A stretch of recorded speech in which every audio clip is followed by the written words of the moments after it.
Hey, what's going on YouTube? We're back for another World of Visions clear rank 1. This time we're going to go for a water team. Well, a mostly water team. We are bringing Zahn with us in addition to a bunch of water units. And we're also going to try and do this without a tank, and we're going to try and do this without pushing for like extreme super hardcore like mega OP damage.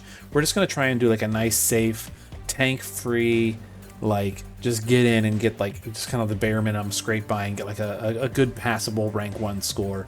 Nothing too crazy, but using some new units and water units in particular.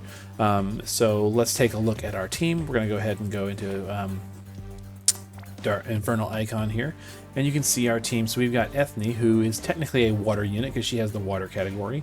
We've got Chao, Kaito, and then Rain and Lastwell, Esper of Destruction, and then Zahn, who's going to be doing some buff spreading and things like that. If you had Metza, or I would say using Metza instead of Zahn would be just fine. I personally don't have Metza, so I'm using Zahn because he happens to do breaks and a water field. I just don't have that as an option. And also, if I had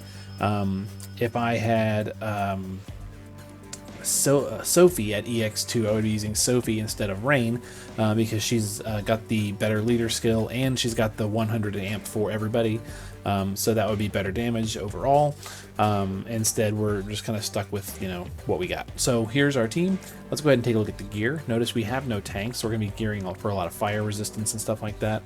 But here's our Ethne.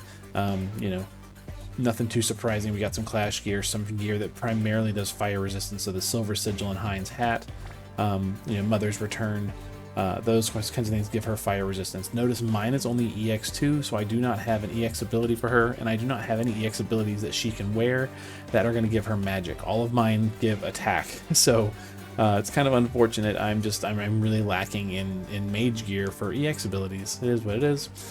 She's wearing the Dioxys Vision card for really good stats, and there she is. So she's going to be our main DPS. Zahn is here, also wearing some fire resistance gear, and some killer gear and stuff like that.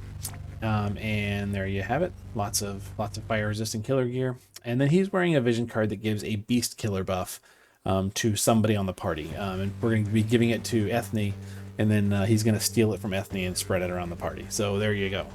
There's our source of beast killer on this team right there. Chao is here. Now Chao can do beast killer and spirit killer, but they're single target and it buffs him and another target, so you can kind of like do some setup with him to kind of like juggle it. Honestly, Zahn is easier. Yeah, but if I didn't have Zahn on the party, if I was using Metza, I would be using Chao to be spreading around buffs and stuff like that. So, but I do have Zahn, so we're gonna use Zahn. Again, magic stats, fire resistance, and there you go. Killers. Very easy to gear Chao. Kaito is here. So Kaito is me doing our Mirage stacks and our big water imperil, because we don't have a big water imperil. We don't have Metza, so we're going to be using Kaito instead. He's going to be doing Mirage stacks, and technically he's got Spirit Killer too. So if you didn't want to use Chao's Spirit Killer skills, you could be using Kaito.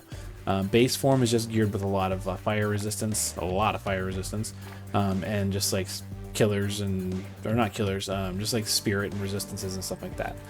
He's got a water vision card, and then in the shift form, geared for all the killers and true double hand, chain cap, etc. He does very low damage, but we do have him geared. And he's got a source of chain speed as well. That way we can build the chain quickly for the other units, because he's going to start our chain. There you have it. Rain, Esper of Destruction, again, some fire resistance gear, and then just a bunch of normal stuff for doing damage. And mine's on the EX2, so I don't have his vision card yet. His stats are kind of low. He's wearing the Hyo and Panthera vision card, so that's our spirit killer buff, which we're going to be giving to Ethne as well. And then again, we're stealing and spreading it with Zahn. So we got double vision cards on this team, and he's the person who's providing that. And then finally Lastwell, who's our second highest DPS technically, and he's got almost 20,000 attack. Again, we're hampering our attack stats kind of because we do have all this like fire resistance gear. That's kind of what you have to deal with without a tank. But there you have it. He is wearing an EX ability because I have one from another unit that he can benefit from. He's got a water vision card. And there he is. So let's take a look at the clear, and we'll go ahead and get the gear out of the way, get the actions on screen. And because this one's a little more complicated, I will be putting the actions in a comment and in the description. So there you go. Let's go ahead and do this. Actions on the screen, and I'm going to pull my turn chart up so I can see it. The action order of some of these turns is pretty important, so we're gonna when it's important, I will let you know. We're gonna start with Zahn doing the honed skills on Ethne, and Rain doing the heart of the ultimate weapon on Ethne.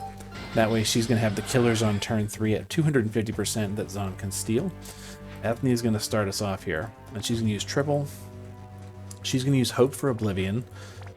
Because it lasts for a long time. Actually, it lasts for 5 turns, pretty good, and it boosts her LB for 5 turns. So there you go. So Hope for Oblivion, Devour of Spirits, just because it's a killer buff, you know, whatever. And then Luna Shield for mitigation for herself. That way she takes less damage from fairies.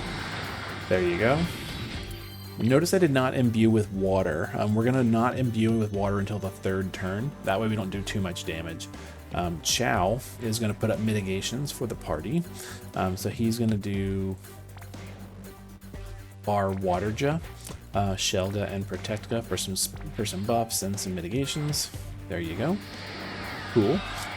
Kaito is going to go ahead and do Receding Tide, Swelling Current, and then a Mana Few Words. That's going to just buff up Kaito a little bit, and then also give everybody Mirage stacks for the next 5 attacks, which is going to make sure we don't take, you know, hardly any damage from physical attacks.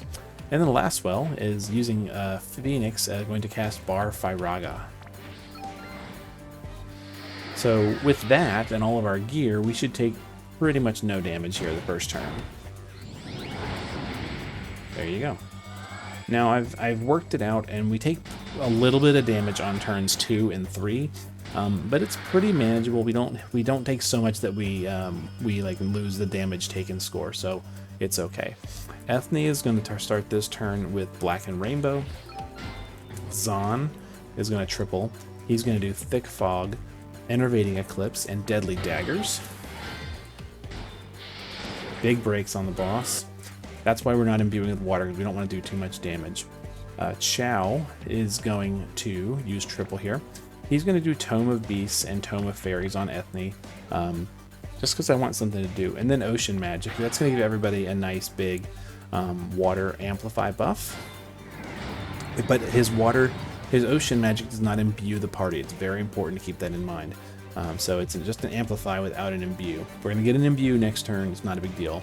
And then the back row is all just going to guard. That way, oh, that might have just cost us the run.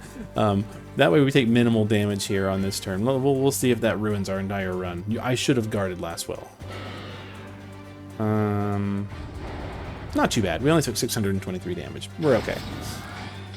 I should have guarded him. That was a misclick. All right, on turn 3, Ethne now has all of the big buffs. So she's got 250 killers for both the races. She's going to go first. If we don't send Ethne first and we imbue her with water, she will all of a sudden just wipe out the boss in one hit. So do not use Ethne second or third. Make sure you send her first. Limitless Surge, that's going to boost up her LB. We're going to go ahead and just redo the Black and Rainbow field, and then last but not least, Devastation for Devastation. If she was imbued with water, she would kill the boss in one hit, and that's not good.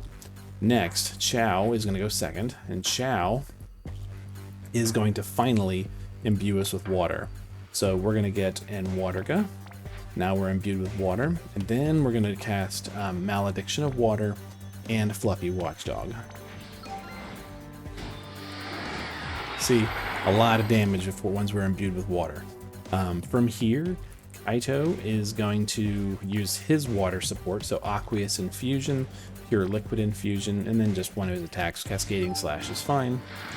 Rain is going to use Elemental Burst, Raging Nebula, and Tidal Charge. That's going to boost up his Limit Burst. Lastwell is going to use Perfect Stillness, Surpassing Limits Plus, and Fighter of Water Katana, boosting up his Limit Burst. There we go.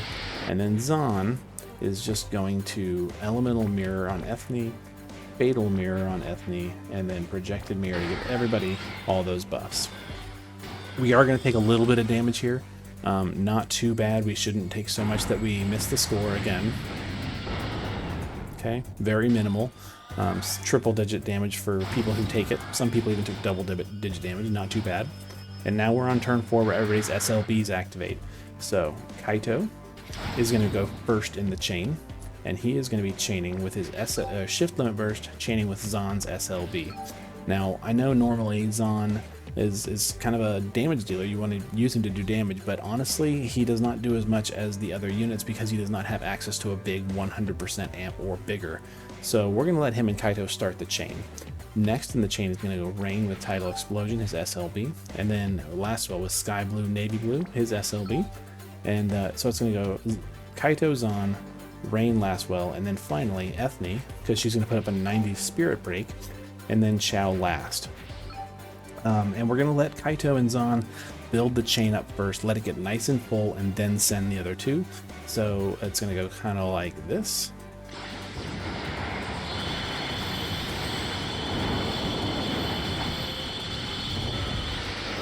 Looking pretty good there. On a test run, the most I've done is about 14.5 billion, so hopefully we'll see, over 12. 12.9. So that's like I said, it's just kind of scooting by, right? We're just kind of scraping by to try and just get a perfect score without worrying about like supremely overcapping it and like doing 30 billion damage or something like that. We did not take too much damage, so we're good to go, and we got a triple score. So we're awesome. Ethne did almost 6 billion, almost half the damage by herself. And Zahn honestly rolled a little low. Chao rolled low. Rain rolled low. Everybody rolled low, except for Kaito and Ethne. Kaito actually did pretty well. Ethne did pretty well too. So honestly, everybody really sucked it up that turn. But it's okay. We still got a cap in there. So like I said, I would bring a Metza if I could, but I don't have Metza, and I don't have Sophie as well. So Sophie would be a good replacement for Rain. But that would be a rank 1 score. So hopefully that's useful to you if you're interested in doing a water clear for one reason or another, or you just happen to have those units and you think, hey, I'm gonna try and do this. So if that's useful, let me know. And if you've got an element or something that you're interested in seeing me work on other than Earth, please let me know, and I'll do my best to try and put something together. In the meantime, be good to each other, take care, and I'll see you in the next video.